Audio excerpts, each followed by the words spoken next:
Hello, this is my ELP project. The project is based on transformers.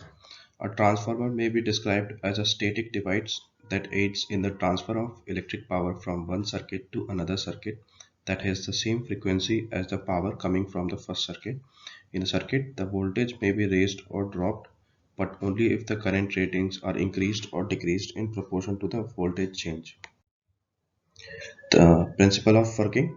The fundamental operating concept of a transformer is the mutual inductance that exists between two circuits that are connected by a shared magnetic flux. The energy transferred due to mutual inductance has the frequency unchanged. The EMF across the output can be given by the mutual inductance multiplied the rate of change of current in the primary windings. Now the types of transformer. The core type transformer. In a core type transformer, the windings are distributed across a significant portion of the core. The coils employed in this transformer are cylindrical in the shape and foam bound in construction. It is possible to use this sort of transformer for both small and large size transformers with the same results. The core of the small sized variety will be rectangular in form, while the coils utilized will be cylindrical in shape. They have the benefit of having strong mechanical strength in the case of circular cylindrical coils, which is a significant advantage. The cylindrical coils will be divided into layers, and each layer will be insulated from the other with the use of materials such as paper, fabric, and other similar materials. Shell type transformer. In shell type transformers, the core covers a significant percentage of the windings, resulting in a more compact design. They are foam bound but are of multi-layer disc kind and are often coiled in the shape of pancakes. The multiple layers of the multi-layer disc are protected from one another by paper. The whole winding is made up of discs that are stacked together with insulating gaps between the coils. Now we will have the mathematical analysis and the equations and the results which we derive in transformers. Here N1 is the number of turns in primary winding, N2 is number of turns in secondary winding, phi m the maximum flux in the core, which is obviously given by the magnetic field multiplied by the area. F is the frequency of the AC supply.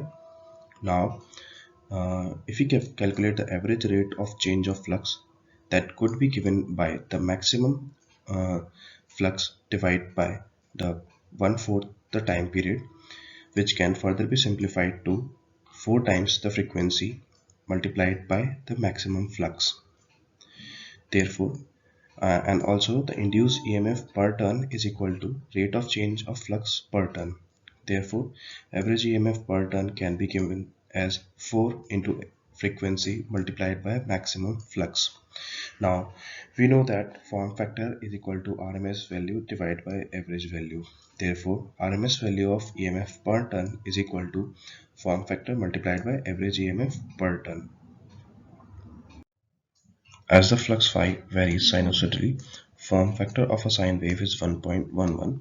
Therefore, RMS value of the EMF per turn is equal to 1.11 times the average EMF per turn, which is equal to 4.44 times the frequency multiplied by average the maximum flux.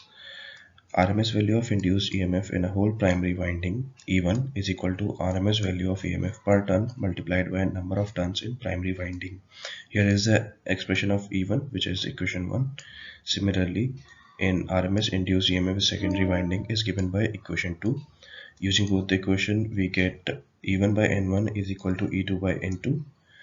This is called the EMF equation of transformer, which shows EMF divided by number of turns is same for both primary and secondary winding, and hence it is equal to a constant value. For an ideal transformer on no load, E1 is equal to V1 and E2 is equal to V2, where V1 is the supply voltage of primary winding and V2 is the terminal voltage of secondary winding. Voltage transformation ratio. Now we are defining this constant K. E1 by N1 is equal to E2 by N2, which is equal to K, where K is a constant. The constant K is known as voltage transformation ratio. If N2 is greater than N1, that is k greater than 1, then the transformer is called step up transformer. If n2 is less than n1, that is k is less than 1, then the transformer is called step down transformer. Thank you.